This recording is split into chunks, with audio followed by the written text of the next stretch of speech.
Hamas entregou restos mortais de mais 2 reféns e Israel ameaça retomar combates se não forem devolvidos todos os corpos. Confrontos entre polícia e manifestantes em protesto pró-Palestina em Barcelona. 15 pessoas foram detidas, 11 delas menores de idade.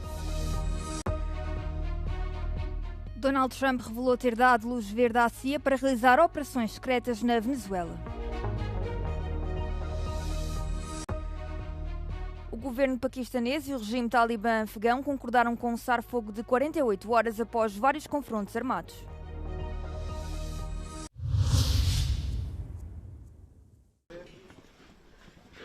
As autoridades israelitas afirmaram ter recebido na noite de quarta-feira os restos mortais de mais 2 reféns. Confirmaram ser de cativos que estavam sob controlo do Hamas.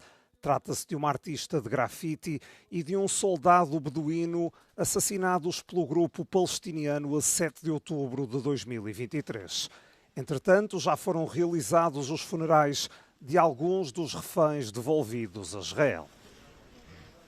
כולנו שבורי לב על חטופינו החללים, על הילדים והילדות, האחים והאחיות, האבות והאימהות שלנו, שבאותו יום מר ונורא, לפני 2 ימים נפלו, נטבחו, נשרפו, נאנסו ונחטפו, בידי הרשע הברברי הנורא מכל. O Hamas ainda mantém em Gaza os restos mortais de 19 reféns. O ministro israelita de Defesa ameaçou retomar os combates se não for cumprida a promessa de devolução de todos os corpos.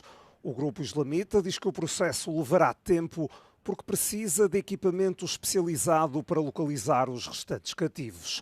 O Ministério da Saúde de Gaza, controlado pelo Hamas, afirma já ter recebido 90 corpos de prisioneiros palestinianos detidos em Israel. Acrescenta que muitos deles tinham sinais de tortura.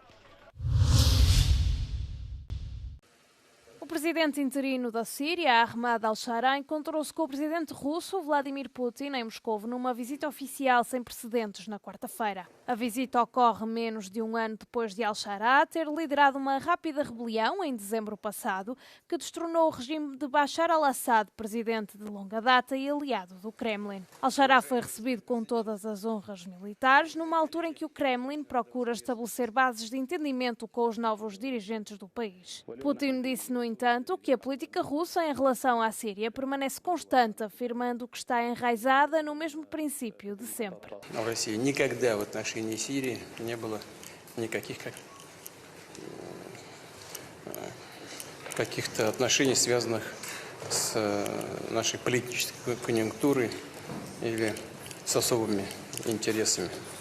Мы всегда руководствовались на протяжении всех этих десятилетий одним – интересами сирийского народа.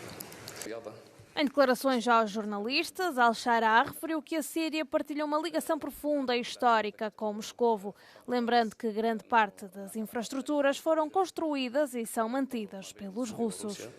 O antigo presidente Bashar al-Assad reside atualmente na Rússia, desde que fugiu da Síria quando as forças rebeldes entraram na capital, Damasco. Al-Shara deverá pedir a extradição de Bashar al-Assad para ser julgado pelos crimes de guerra cometidos durante os 14 anos de guerra civil na Síria. Numa entrevista concedida aos meios de comunicação social norte-americanos, no início desta semana, al-Shara afirmou que o governo utilizará todos os meios legais disponíveis para responsabilizar o presidente deposto. Até à data, o Kremlin tem evitado o assunto. O protesto pró-Palestina da última quarta-feira no centro de Barcelona terminou com confrontos entre a polícia e os manifestantes. Aconteceram no ponto final da concentração, em frente ao consulado de Israel. Houve cargas policiais e foi usado gás lacrimogéneo para dispersar os grupos que lançaram pirotecnia contra o edifício. 15 pessoas foram detidas, 11 delas menores de idade. Durante a tarde já se tinham vivido momentos de tensão. Milhares de estudantes e trabalhadores tentaram impedir uma equipa de basquetebol israelita de sair do hotel onde estava instalada. Montaram barricadas, queimaram contentores do lixo e atiraram objetos à polícia. Os distúrbios coincidiram com o dia de greve, convocado pelos principais sindicatos de Espanha em solidariedade com a Palestina. Os manifestantes criticaram o que disseram ser o genocídio do Estado hebraico contra o povo palestiniano. Viram ainda um boicote às empresas israelitas. Uma caravana humanitária atravessou a fronteira de Rafah, do Egito para Gaza, na quarta-feira, segundo anunciou o Crescente Vermelho egípcio. Os 400 caminhões transportavam 5.700 toneladas de alimentos, mais de 1.400 de material médico e cerca de 2.500 de combustível. A caravana seguiu para uma zona de inspeção israelita na passagem de Kerem Shalom, antes de ser autorizada a entrar no enclave. Uma medida que faz parte da primeira fase do acordo de cessar-fogo entre Israel e o Hamas, mediado pelos Estados Unidos. O entendimento estipulava que Tel Aviv deveria permitir a passagem diária de 600 caminhões para Gaza, de modo a igualar os níveis pré-guerra de abastecimento. Mas Israel indicou que só permitirá a entrada de 300 caminhões por dia, alegando supostas violações do acordo pelo grupo militante palestiniano. No início da semana, Tel Aviv tinha já ameaçado manter a passagem de Rafah encerrada e a reduzir os fornecimentos, acusando o Hamas de libertar os corpos dos reféns mortos demasiado lentamente. Vários grupos humanitários têm pedido a Israel que cumpra os termos do acordo. O presidente dos Estados Unidos, Donald Trump, confirmou na quarta-feira que autorizou a CIA a realizar operações secretas na Venezuela. Trump disse que tinha duas razões, uma para travar o tráfico de droga e outra porque afirma que a Venezuela esvaziou as suas prisões nos Estados Unidos. A admissão surge após os recentes ataques militares norte-americanos contra barcos de contrabando de droga nas Caraíbas, que resultaram na morte de 27 pessoas. Na quarta-feira, o presidente da Venezuela, Nicolás Maduro, criticou o historial de golpes de Estado da CIA e fez um apelo à paz. O seu Ministério dos Negócios Estrangeiros considerou a declaração de Trump uma violação muito grave do direito internacional. Entretanto, os ataques militares estão a gerar controvérsia no Congresso dos Estados Unidos, com legisladores de ambos os partidos a questionarem a sua legalidade. A administração ainda não apresentou provas ao Congresso de que os barcos visados estavam de facto a transportar narcóticos.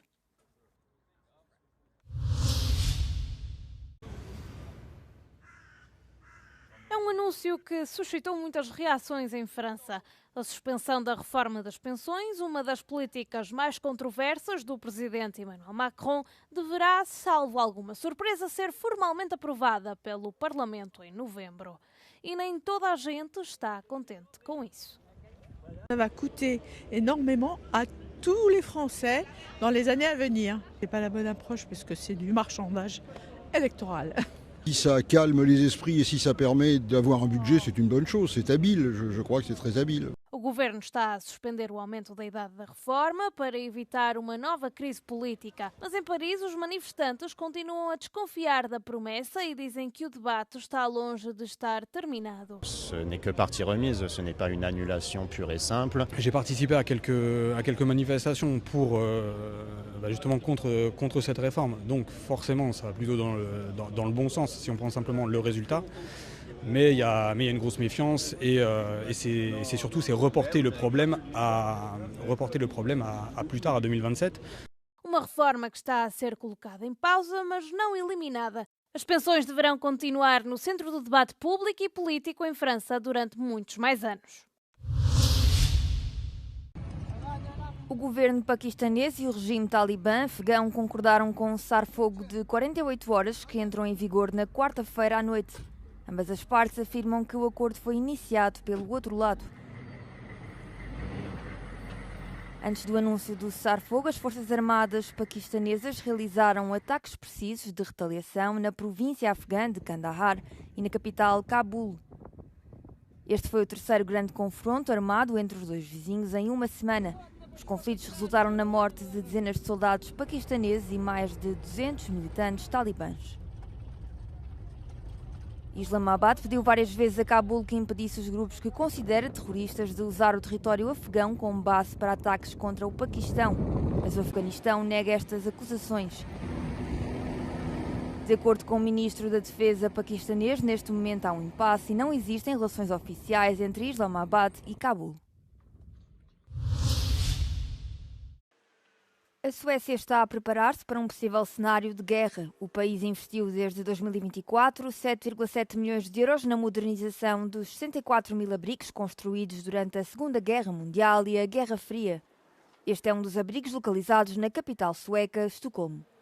O parque de estacionamento de Igeldoms parece uma vulgar área de estacionamento subterrânea esculpida na superfície da rocha, mas na verdade também pode servir de abrigo para 1.200 pessoas em caso de uma guerra em grande escala.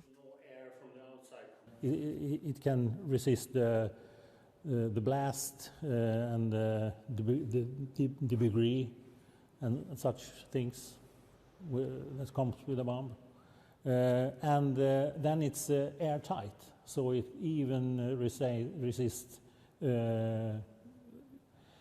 biogas or chemical gas or even nuclear waste.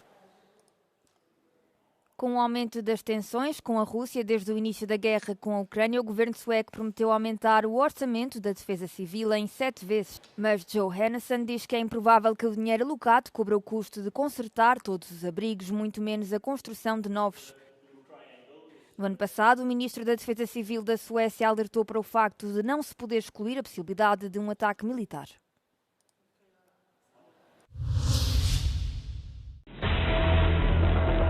Uma tragédia evitada num pequeno instante em Kayseri, na Turquia. Esta mulher, com fones nos ouvidos, não se apercebeu de que se colocou na frente de um elétrico em movimento. Valeu a atenção de um segurança que reagiu rápido e a puxou para fora dos carris. A autoridade local de transportes elogiou a ação do funcionário.